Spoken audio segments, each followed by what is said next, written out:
चुनाव ने प्रधानमंत्री के हाथों में पूरा कंट्रोल दे दिया। 1977 आते आते जनता ने इमरजेंसी और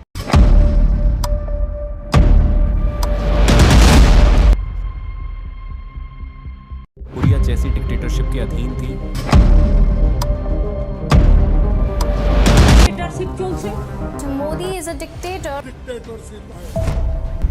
दूरदर्शन पर लोग बॉबी फिल्म देख रहे थे, जबकि देश में अत्याचार नेशनल इंटरेस्ट के लिए थी या इंदिरा गांधी का पर्सनल इंटरेस्ट ने संविधान हत्या दिवस घोषित किया। ये सवाल उठता है, क्या यह सिर्फ राजनीतिक प्रोपेगेंडा है? क्या यह वर्तमान सरकार पर डिक्टेटरशिप के आरोपों से ध्यान हटाने का प्रयास है? भाइयों और बहनों, राष्ट्रपति जी ने आपातकाल की घोषणा की है। इससे आतंकित होने का कोई कारण नहीं है।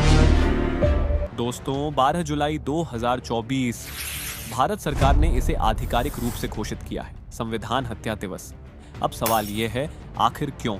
अगर हम भारत के इतिहास में नजर डालें तो ये दिन किसी ब्लैक डे से कम नहीं था। 2 साल पूरी भारतवर्षीय जनता लगभग उत्तर कोरिया जैसी डिक्टेटरशिप के अधीन थी। डिक्टेटरशिप क्यों से? Modi is a dictator. लाखों लोग बिना किसी अपराध के जेलों में डाल दिए गए। नेता, राजघराने के राजा महाराजा, पत्रकार, कोई नहीं बचे। सब ने झेला अमानवीय यातनाएं, टॉर्चर और भय। लेकिन इस सब के पीछे की कहानी इतनी सीधी नहीं है। चलो इसे समझते हैं।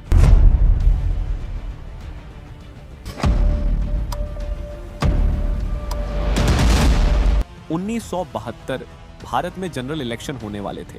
इंदिरा गांधी को लगा कि समय उनके पक्ष में है। वो ओवर कॉन्फिडेंट थी, तो उन्होंने चुनाव 1 साल पहले 1971 में करवा दिए। अपोजिशन पार्टी जनसंघ ने रायबरेली से लोकप्रिय नेता राजनारायण को इंदिरा के खिलाफ भेजा। चुनाव के दौरान अपोजिशन ने इंदिरा हटाओ के नारे लगाए।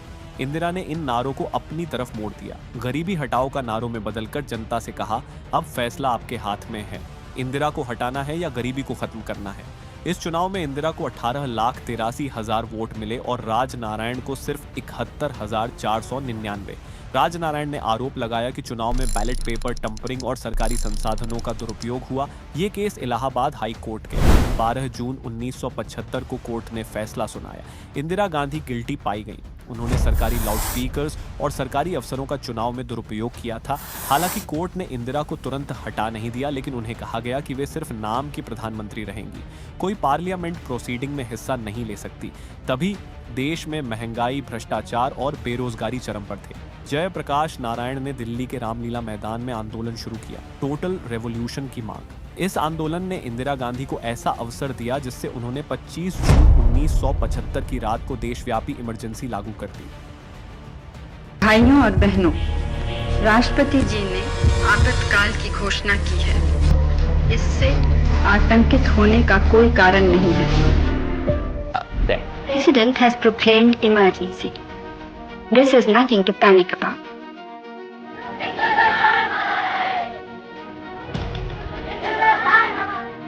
जयप्रकाश नारायण की निगाह में तत्कालीन प्रधानमंत्री इंदिरा गांधी की सरकार भ्रष्ट और अलोकतांत्रिक हो रही थी। छुट्टी है मित्रों, और संपूर्ण क्रांति,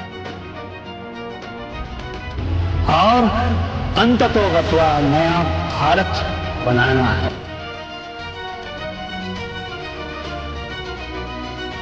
एक ऐसा काला दिन हमारा पूरा मकसद इस समय ये है कि स्थिति शांति और स्थिरता की। इमरजेंसी के तुरंत बाद अपोजिशन नेता रातों रात गिरफ्तार। जॉर्ज फर्नांडिस, अटल बिहारी वाजपेयी, लालकृष्ण आडवाणी, मोरारजी देसाई सभी जेल में। घरों से उठाए गए लोगों को भी यातनाएं दी गई। जेलों में कैदियों को करंट्स, उल्टा लटकाना, बर्फ पर सोना, सिगरेट और मोमबत्ती से जलाना जैसी यातनाएं दी गई। नेहरू नेशनल मेमोरियल लाइब्रेरी में दर्ज है कि इमरजेंसी में जेलों में कैदियों की संख्या लाखों में थी। इमरजेंसी के दौरान सबसे विवादित पहलू बलपूर्वक नसबंदी। 1952 से भारत में नेशनल फैमिली प्लानिंग प्रोग्राम था, लेकिन इमरजेंसी के तहत इसे फ्री हैंड मिला। ट्रकों में लोगों को पकड़कर नसबंदी करवाई गई। महाराष्ट्र के बर्शी में 10 दिन में 1000 नसबंदी का टारगेट। परिणाम 60 लाख लोगों पर ऑन ऑपरेशन, कईयों की मौत, कईयों को गंभीर संक्रमण। टर्कन गेट दिल्ली, मुस्लिम बहुल इलाका, सबसे बड़ा नरसंहार। बलपूर्वक नसबंदी और बुलडोजर एक्शन ने यहाँ का माहौल बिगाड़ दिया। शाह कमीशन की रिपोर्ट में उल्लिखित सरकारी बलों ने मस्जिदों में जाकर भी लोगों पर लाठीचार्ज किया। इमरजेंसी के दौरान प्रेस और मीडिया पर पूरी सेंसरशिप, समाचार पहले सरकार द्वारा अप्रूव्ड होना अनिवार्य, दूरदर्शन पर लोग बॉबी फिल्म देख रहे थे जबकि देश में अत्याचार हो रहे थे। मशहूर गायक किशोर कुमार को कांग्रेस के लिए गाने से मना करने पर गानों को अनऑफिशियली बैन कर दिया गया। ये सब इसलिए हुआ ताकि जनता का ध्यान असली घटनाओं से भटका रहे। इमरजेंसी के दौरान इंदिरा गांधी ने कानून और संविधान में बड़े बदलाव किए।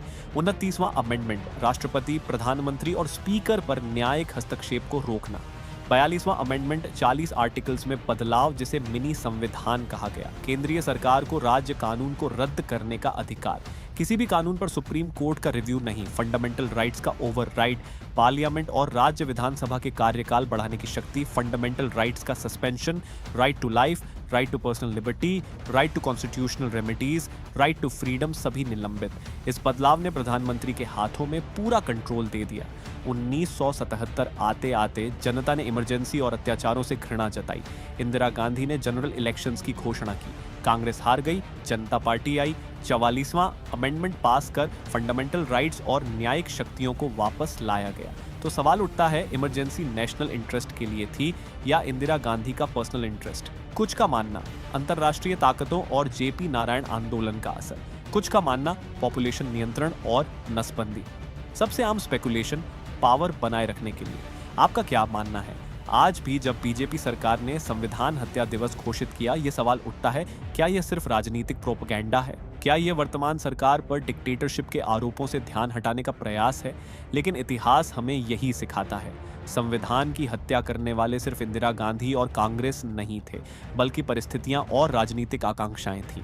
दोस्तों, इमरजेंसी सिर्फ एक राजनीतिक घटना नहीं थी, यह भारत की लोकतांत्रिक विरासत का सबसे काला अध्याय था। सेंसरशिप, बलपूर्वक नसबंदी, राजनीतिक प्रतिशोध, ये सब हमें याद रखना चाहिए। इतिहास के सबक से हम सीख सकते हैं कि लोकतंत्र और संविधान की रक्षा कितनी महत्वपूर्ण है। इसलिए आज 12 जुलाई को मनाया जाता है संविधान हत्या दिवस।